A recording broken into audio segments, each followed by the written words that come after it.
Good evening, everyone. It is with great pleasure that we introduce our speaker for this evening, Bishop William McGrattan.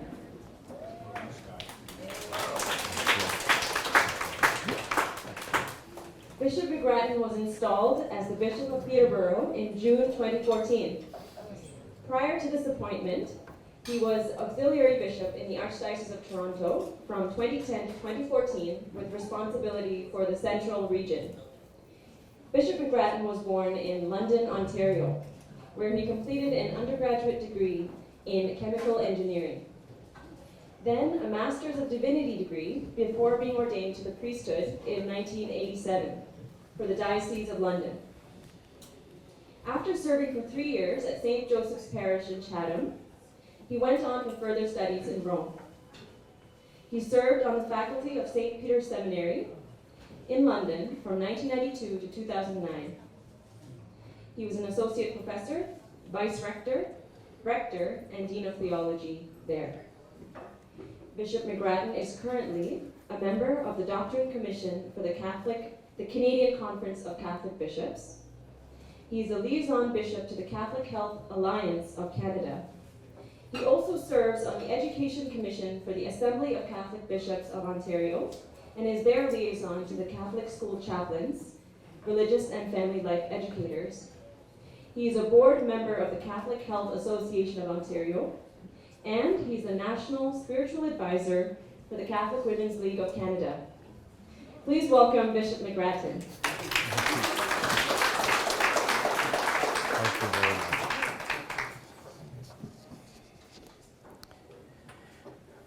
As you get older and you hear these introductions, you start to have a flashback as to what the person is reminding you of your involvement, and also I think though as I would say as a Christian and a Catholic, the grace of God that is at work in our lives. So when we hear our history, we should always listen with the ears of faith and to recognize how God has sort of been with us and in front of us and behind us.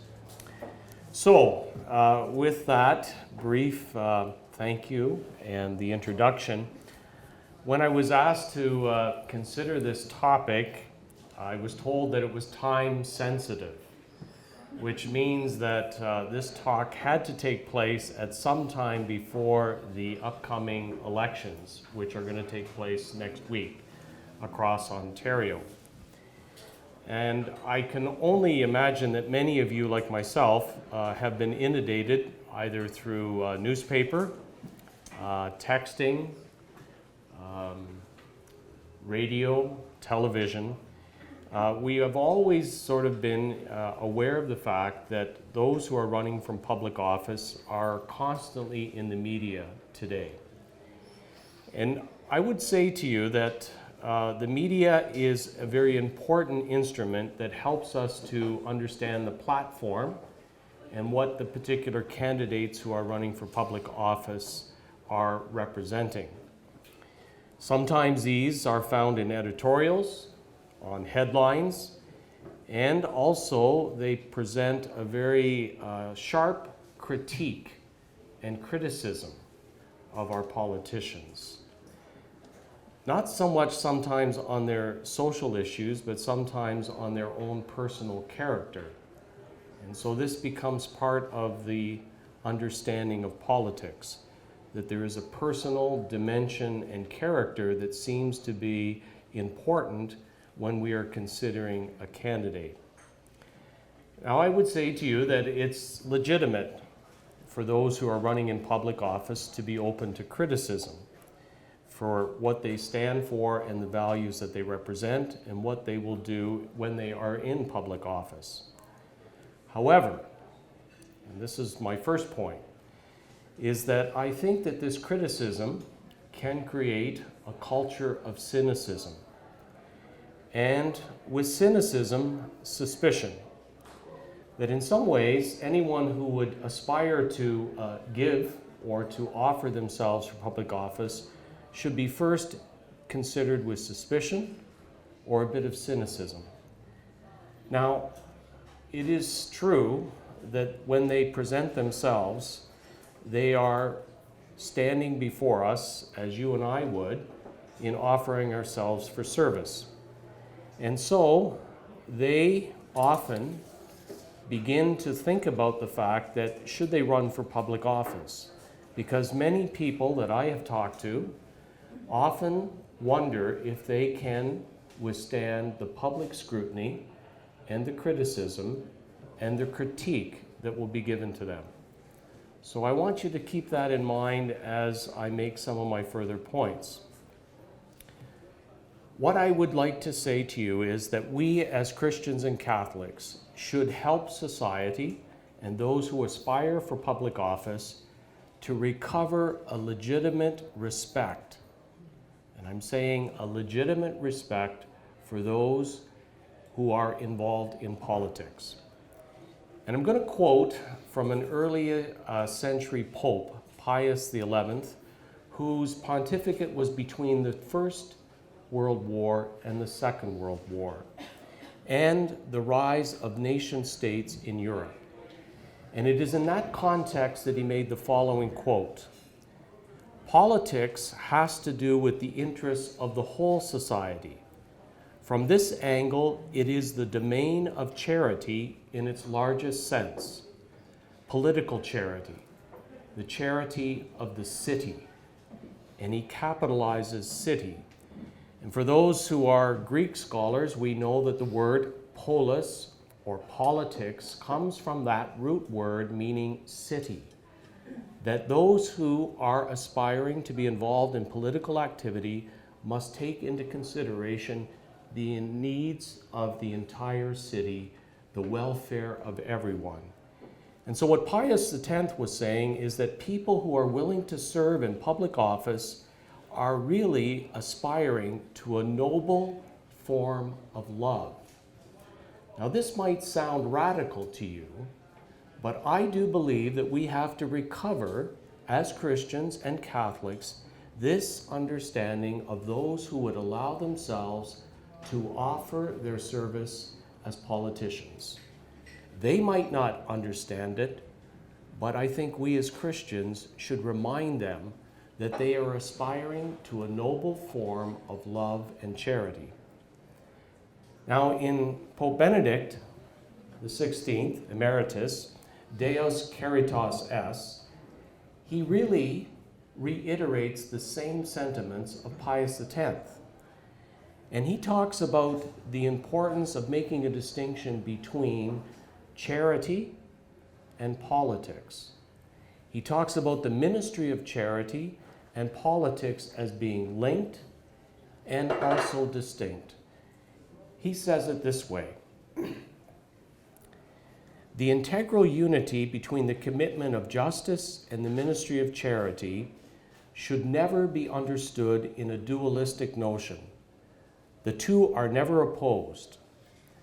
The Christian must be committed to the just ordering of society and of the state, which is the legitimate sphere and the responsibility of politics, and particularly for those who run for public office." So, to summarize and to sort of reiterate my first point that I'm hoping you will discuss at your tables, is that Christians and Catholics should do, what they should do is set a tone for high respect and dignity for those in public office and a genuine respect for those who are willing to put their names forward. When we go to the polls, do we go with a sense that these people are trying to express a form of love and of service to the society and the city? Do we judge them as trying to express a noble form of love? It might be radical, but it is never discussed by the media that this is an art and a form of love that politicians and those who aspire to office are giving to society. The second point for discussion tonight is that there is a need for us to see that justice is the intrinsic goal of politics. Politics, those involved in politics, the structuring of society through political activity, social involvement, the primary criterion is to promote a just society, just relationships, and a just distribution of services for all people. Politics is not merely the mechanism of defining rules for public life. Its origin and its goal is found in justice. By its very nature, and this is the point that I'm making, it has to do with morality and ethics. For justice is a virtue of morality and ethical behavior. The state must be inevitably faced with the question of how to achieve justice here and now. Justice is not a theoretical exercise, but one that is very practical and very concrete. And so politics does involve issues, concrete situations to which people must begin to reflect upon. Now, there are two things that are involved in justice in politics.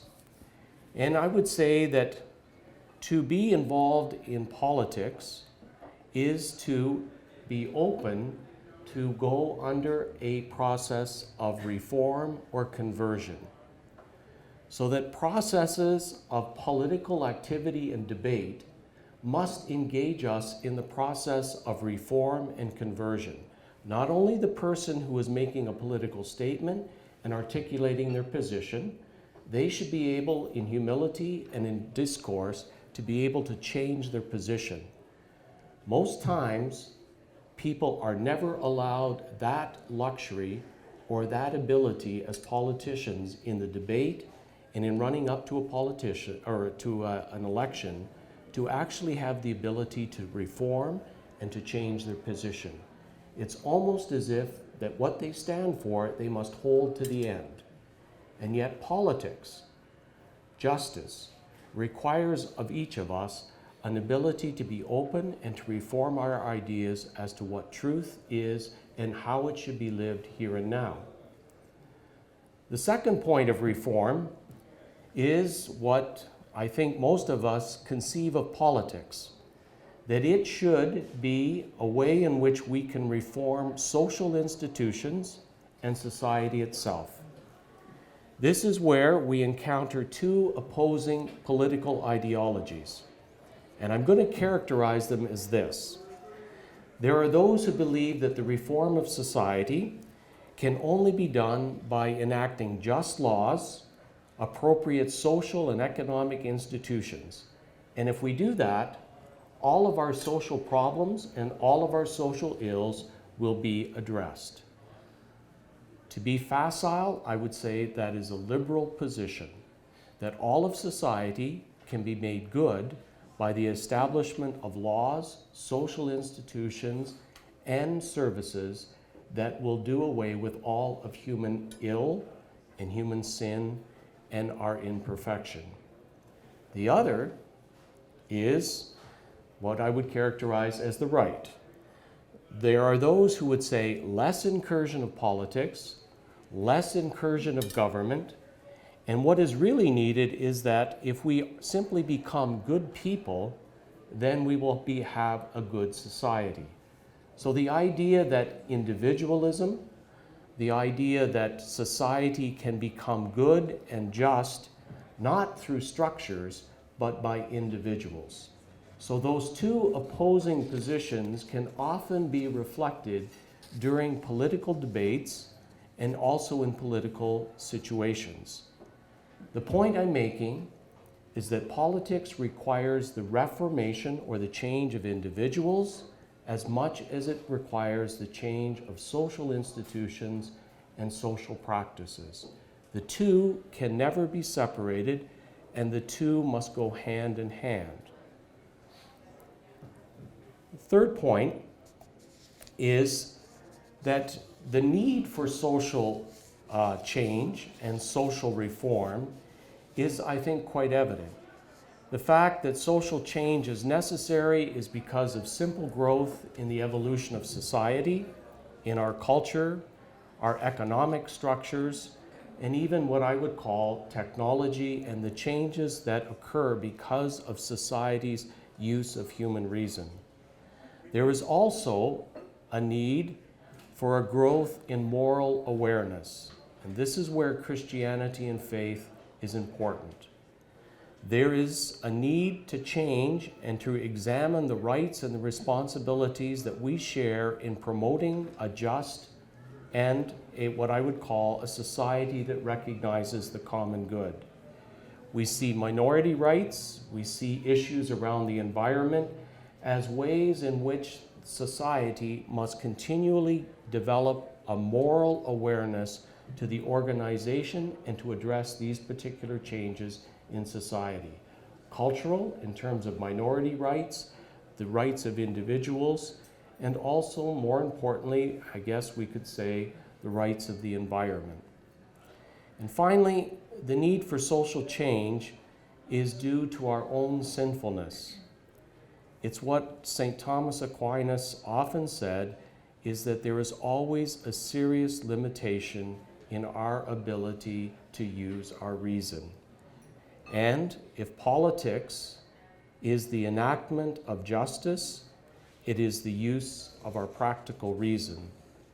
And so we come, I think, to the question is, what is justice? The problem is one of practical reason. This is what Benedict says in Deus Caritas Es. He says, if reason is to be exercised properly, it must undergo a constant purification, since it can never be completely free of the danger of a certain ethical blindness caused by, and I quote, the dazzling effect of power and special interests.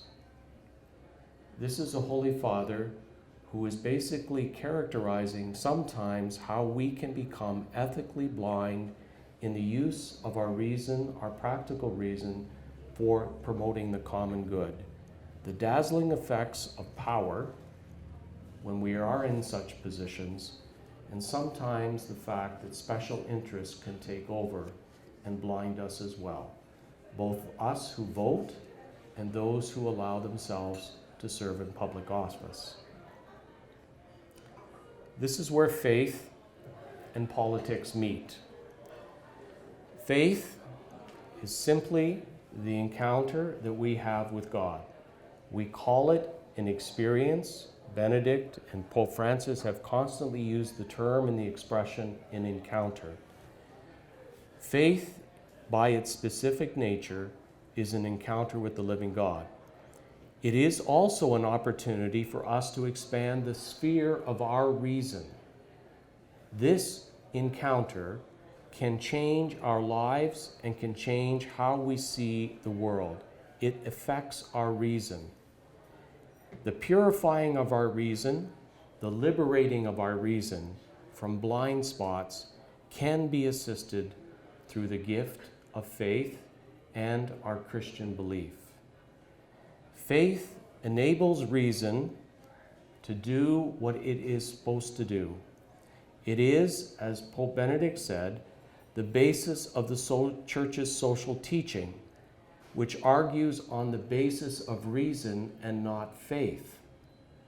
We are often placed in a situation where when we are involved in politics or Christians are promoting a certain perspective of the common good and the use of reason, that is projected upon us as our faith trying to manipulate and to direct how the social structures of society are to evolve.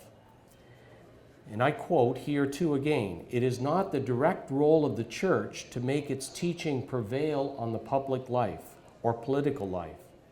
Rather, the Church is called to assist in the forming of conscience, so that in the political life, greater insight into the authentic demands of justice can be seen not only by those who serve in public office, but by those who vote them in to serve society and the common good.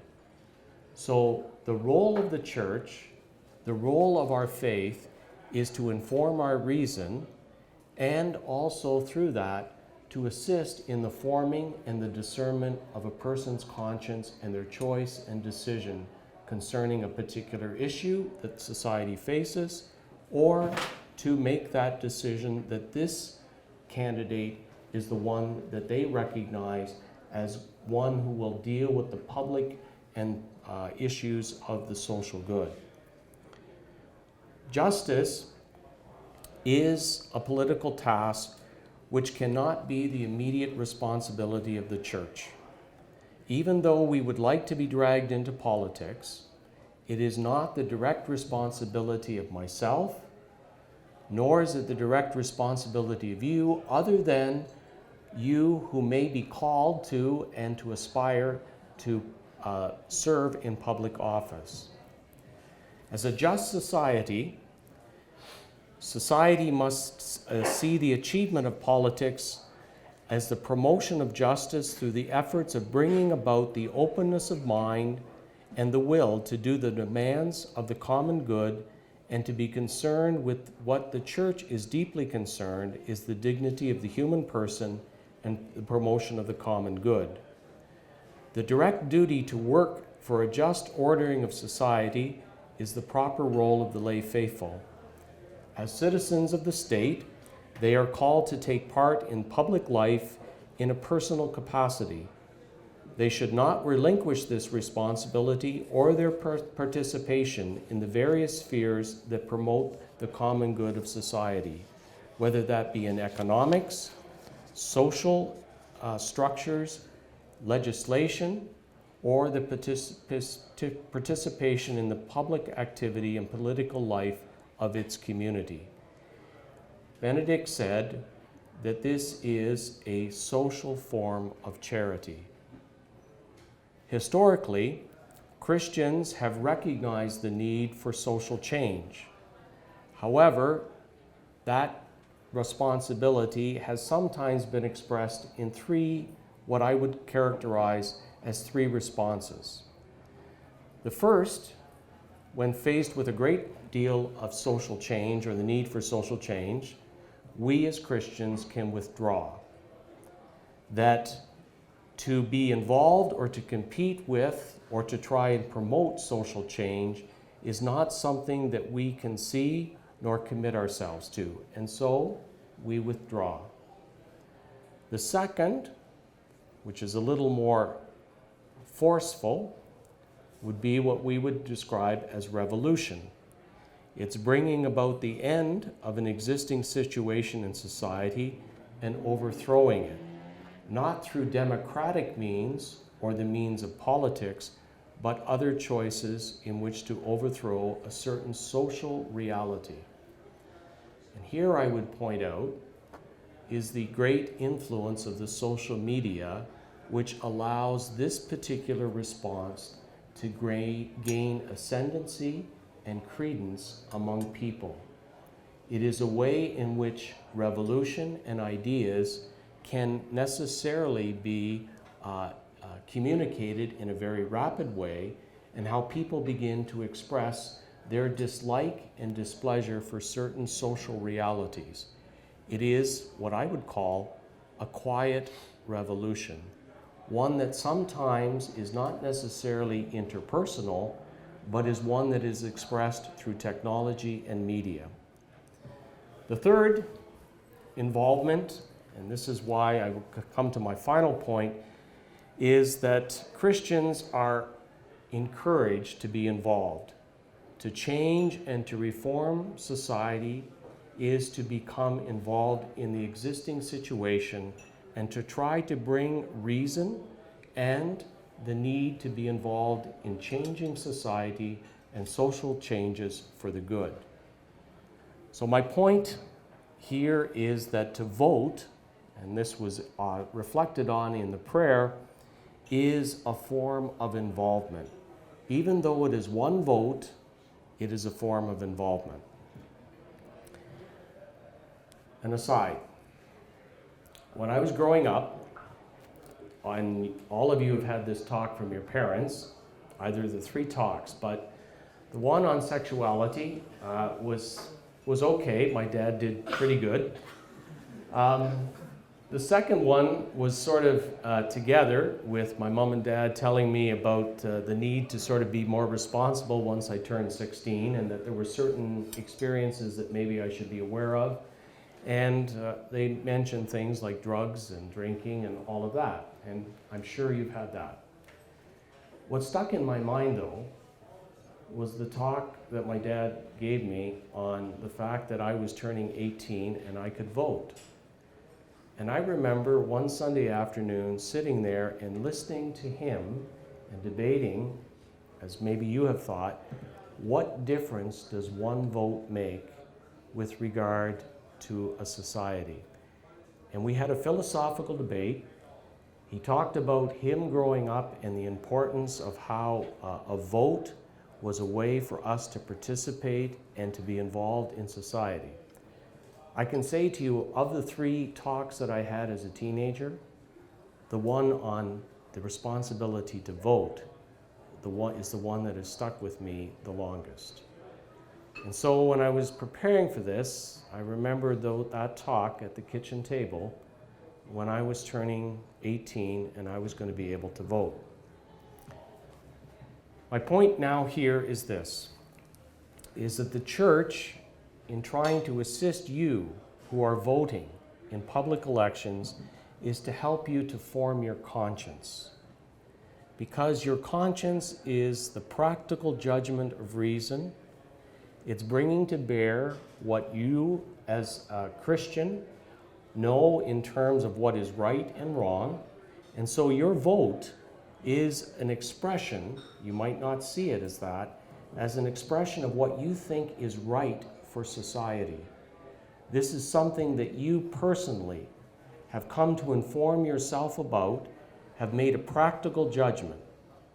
And so to vote is a very critical and very important step of discernment. The Ontario bishops have written 3 documents on this particular aspect of being a Christian in a democratic society. Choosing a government is one of them. Taking stock is another one.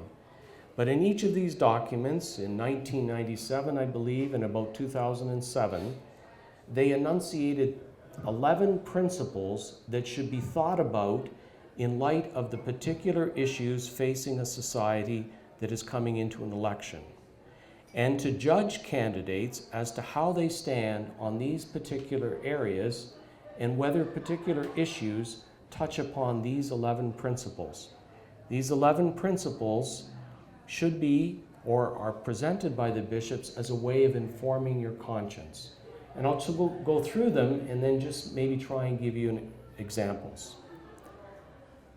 The first is the principle of the dignity of every human being. So in a political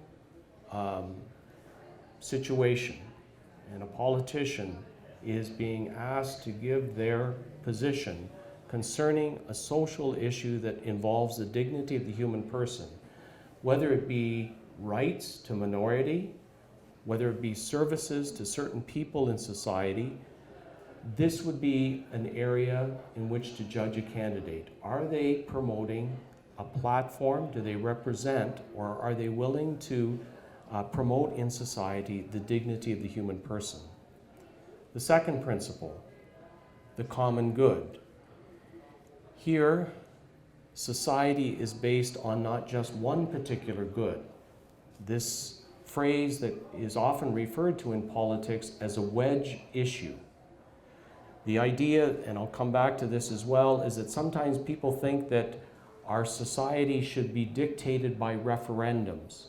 If we have one issue and we have a referendum, this is one way in which a society should be able to judge and to come to a decision about particular issues. In society, we need to be thinking about the entire common good. It is not just one particular good, but the good that promotes all of society. Third principle is equitable treatment. Is the person or the issue about equity or justice? The fourth principle is stewardship of the environment, And this obviously is becoming much more of a important issue in society and our city and country. The fifth is a balanced approach to private property. The legitimacy to involve private property, but private property and private ownership has limits in the Catholic understanding that everyone should have an ability to have access to certain common property, whether it be natural resources, whether it be land, whether it be water.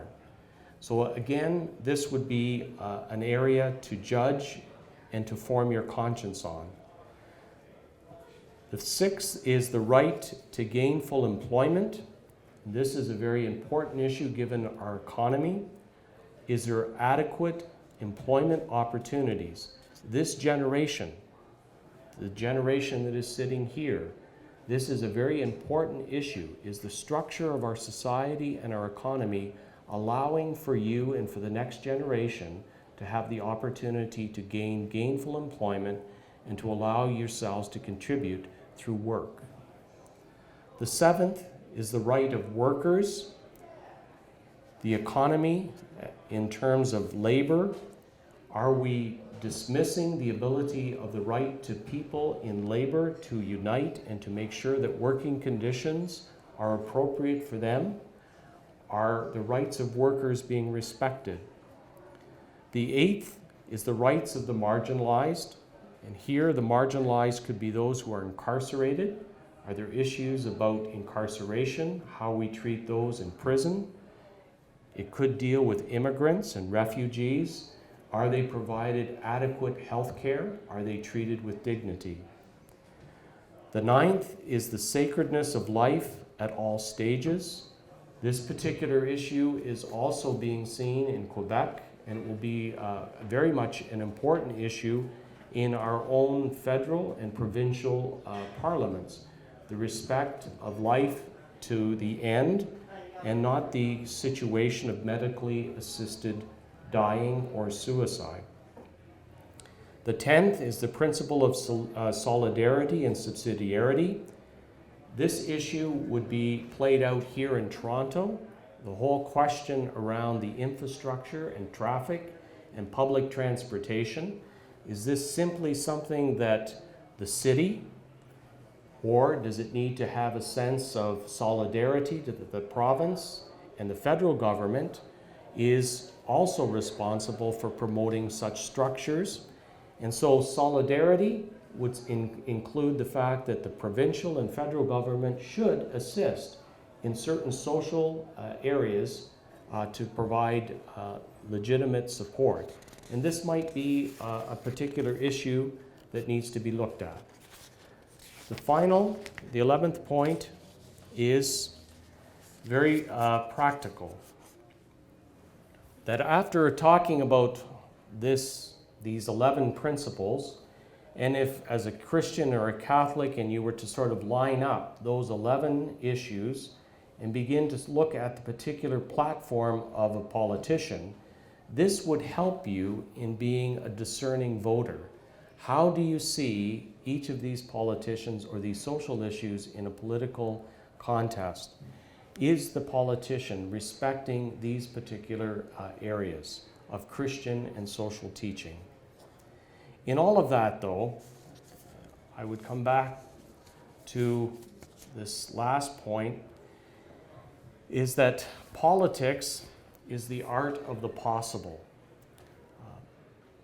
As I said, there's always need for reform because all of us are limited as individuals. Society is not perfect. We are trying to reform our society and our structures to promote all of these 11 principles. But what I would say to you is that we have to be possible. There might not be the best politician. They might not be addressing all of these particular issues that you think are important, and yet we are asked to make a vote. Now I go back to the 3 choices. You can withdraw, okay, not vote. You can also, which I've seen or you hear about, is people destroy a ballot, which becomes a symbolic sign of revolution, if I might use it that way, or you can make that prudent, informed decision of conscience and contribute to society by participating in a public way in supporting a politician and a political party who is going to promote justice and the organization of society in the ways that you feel are possible. And so I would say that you do have to look at a candidate's character, their integrity and experience, but you just don't judge them on their personal character. It is important. We should give emphasis to those who stand on many, many of the issues that I pointed out in the principles. And we should never become a single issue voter, which can be the temptation of Christians and Catholics to say, if they're not promoting an end to abortion or euthanasia or whatever particular issue, then I'm not voting.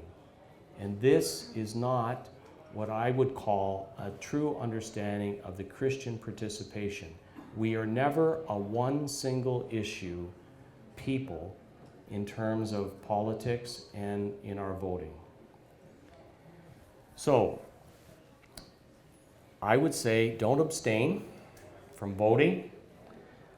You must come to a practical choice and decision, and there's a moral principle, and some would say it's compromise. Sometimes we have to accept the principle of a lesser evil in order to promote a greater common good. This might fly in the face of what some would say is all or nothing. But this is part of the Catholic tradition that sometimes we need to accept incrementally the fact that we need to accept a lesser evil in order to be made to make a statement and to be able to be involved in politics. So my conclusion is a quote, and some of you may know and may not be aware that this gentleman was a politician. He was in the province of Quebec, and he aspired to a noble vocation. And this is what he wrote in reflection at the end of his political life. And I think it's well worth reflecting on. His name is Claude Ryan. He said, "In order to be effective in politics, one must first be a good politician. Politicians who strive to be competent, close to the people, dedicated, productive, knowledgeable, honest, truthful, and electable. A person who wants to succeed in politics must first establish his or her presence at that level, which is the moral virtues." I go back to what I said. We need to aspire to the noble vocation of those who wish to be politicians and encourage them to be moral, upright, for those are the people that we entrust the leadership and the governance of our communities and our cities. And so as Christians, we have a responsibility to elect those people and make sure that they are going to address the principles of those virtues for all in society. So that brings to a conclusion my reflections. And what I'd like to do is, you have about 5 questions. The first 2 are subjective. What struck you in this talk and why? The second question is were you left with questions, and what are they? So if you had any questions, maybe I didn't explain myself properly, or maybe I could have extended or gone further and you'd like to ask a question about that, please do. The third one is touching upon my first point. Why are so many people in today's society cynical about politics and politicians? Is such cynicism justified? So just, talk about that, because I'm sure you talk about that on your daily basis. The fourth one is, what principles do you consider important? I gave you 11, but maybe you formed your conscience, or you have been forming your conscience for voting in a different way. I don't know. So what principles are you formulating in your conscience, and what do you consider important in judging candidates or political parties? And then finally, what do you think of the influence of social media polls, or the movement of governments to hold referendums on social, moral, and political issues? This, I think, warrants good discussion, because this can hijack what I would call the democratic and political system that we understand. That all of a sudden we're going to be allowing one referendums, and some of these social issues to begin to dominate how we understand politics and the voting of issues in democratic society. It's out there, it's being used, and I think it's important for us to talk about the merits of it and how it might be impacting us in the future.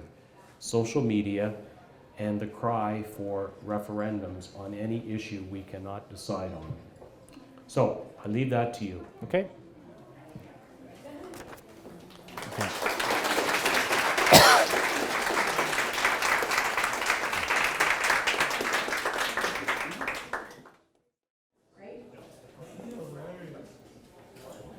Bishop McGrattan. In this municipal election, we also have the option of voting for Catholic school trustees. And I was wondering, because obviously the lesser evil criterion doesn't really apply here, so I was wondering what you're thinking on that. Thanks. So the question is that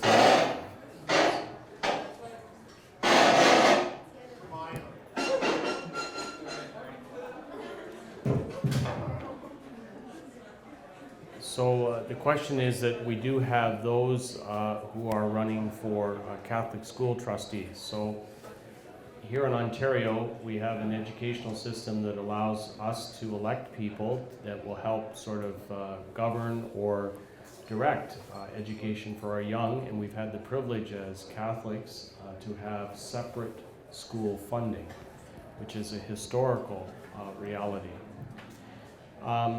One of the things that trustees have to do, and I think this is important, is that they have to represent the Catholic understanding of the role of parents and the fact that the schools are there to serve the primary right that parents have is the education of their children.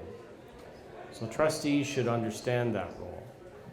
So that's the first thing. And the second thing is what you're saying is, if you don't think that they're representing the Catholic school, and it's a question you don't want to use the principle of a lesser evil, that I would say that you would have to sort of say to yourself, then maybe I should run for trustee the next time around. I believe that if you come to that decision, is that there is no candidate that you feel is going to represent Catholic education and act as a responsible trustee, then I would say that you would have to examine your conscience and say, maybe then I should run. I know that might not be the answer you wanted, but that's what I would suggest, you know, in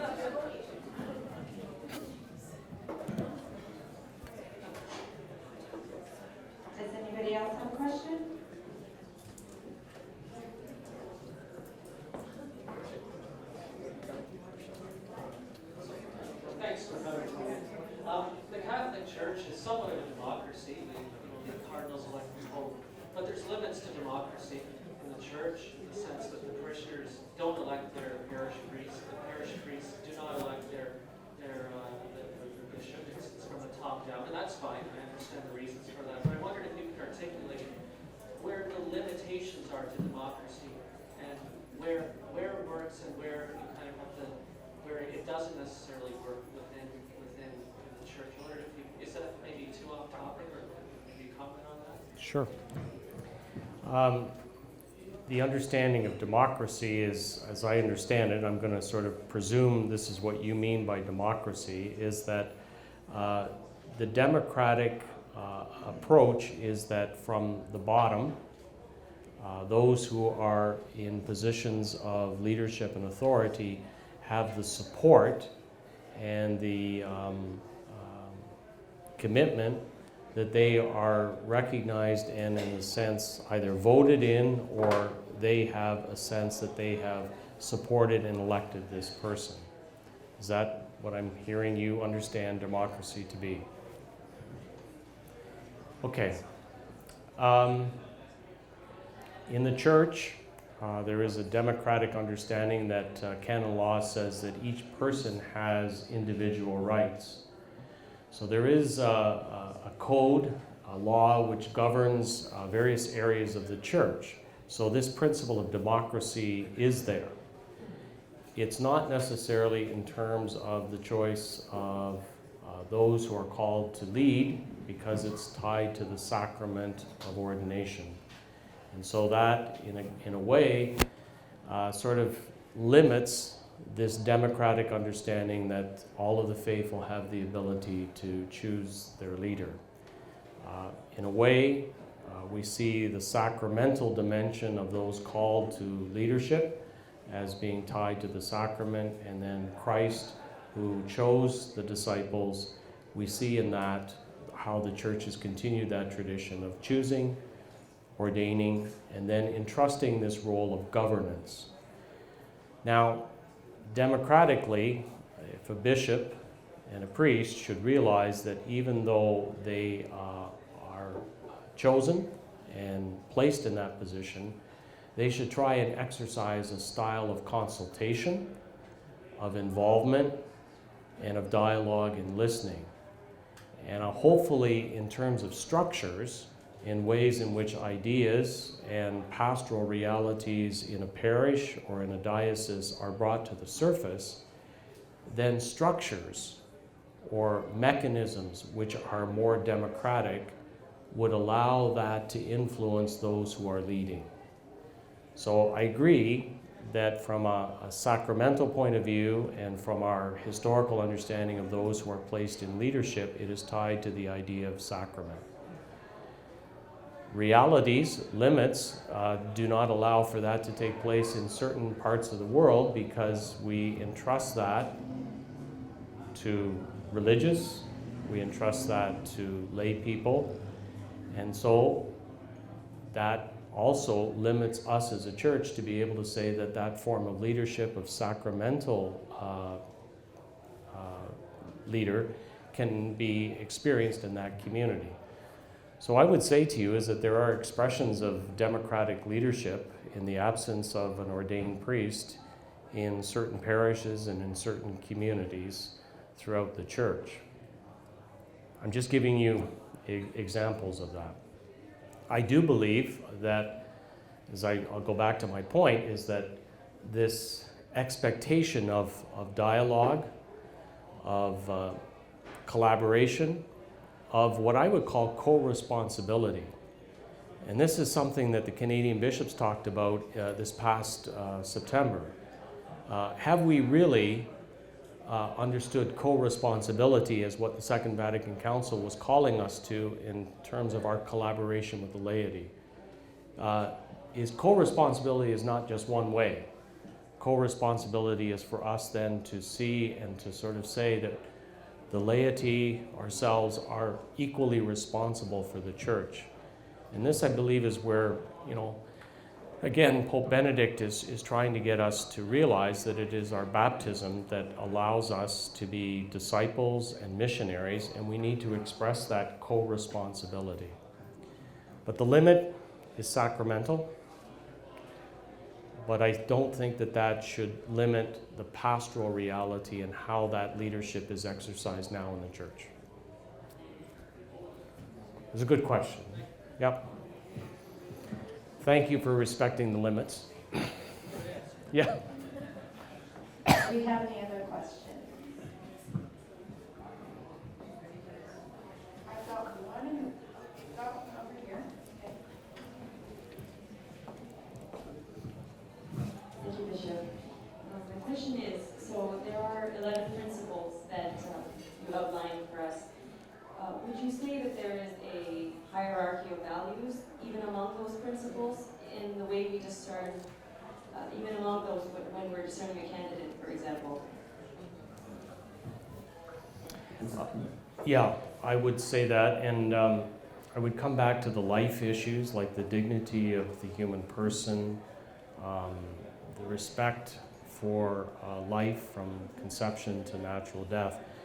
There was a cardinal in Chicago back in the 80s known as Cardinal Bernardine, and he articulated what he called was a consistent ethic of life.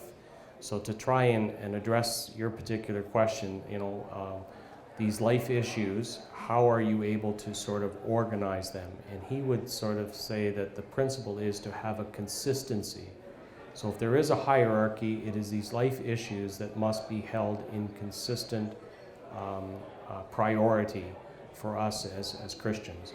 If we can't defend the unborn, if we can't look after the aged, what does that say about us and our respect of human life? And so that transcends to unemployment, to poverty, all of those issues. So again, this is where Cardinal Bernardine said, we as Christians have to have a consistent ethic of life. We cannot be not speaking out against poverty or unemployment or things. So he would make the argument that all of these things are a consistent ethic of life.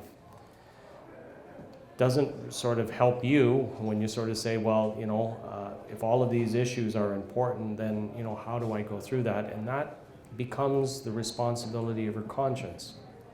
And this is where the church doesn't dictate to you you should make a decision of conscience. It's trying to inform you on these principles. And I think in a particular situation, practically, you will make that decision of hierarchy and ordering as you see the issues and you see the society that you want to help form in a just way. So this is where the gift of our conscience, I would argue, helps you in that discernment of prioritizing and making that decision. And so the importance of conscience and why the church has always maintained that freedom of conscience, also with the formation of conscience.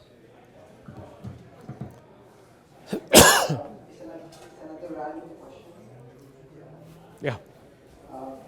If you choose the lesser evil, and if the evil is capable of causing harm, should we really choose that? If we choose the lesser evil, which is capable of causing some harm to the society, should we really choose them? That's one question. Yeah. This principle, it's a practical principle of moral theology and pastoral theology, and it is up for debate. The argument saying is that we as Christians and Catholics should not accept evil, period. However, it is our responsibility to limit the effects of evil. And so sometimes we have to choose a lesser evil in order to, in a sense, create a greater boundary or a greater ability to oppose forces of evil. This is expressed in John Paul II's document on, trying to think of it, on the dignity of the consistency of life, where he talked about if there is not a law for abortion and you can affect a law that limits abortion, then in conscience you should try and establish that. So this has become a perennial debate in Canada around the abortion issue. There are some who say all or nothing, and we have been always saying we should establish a law so that we can limit this evil and the effect of it. And some would say that that's a compromise and that's a lesser evil. So I guess I'm trying to use as an example to justify that it is a practical pastoral principle. Some would not accept it at a theoretical level, is that we should never accept evil. But in practical situations, we have to do what we can to limit the presence and the force of evil. And sometimes this principle helps us to make those very difficult decisions.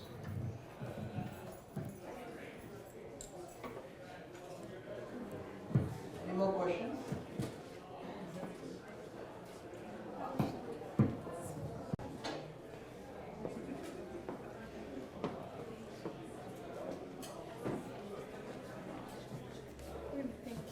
Okay. On you. behalf of the Office of Catholic Youth, Faith Connections, and Young Adult Ministry, on behalf of all the people who attended here, make this event so successful, I want to thank Father Bishop McGrattan for making his time for the event known from your busy schedule. Okay, Thank you so much, thank you. Bishop. Thank you.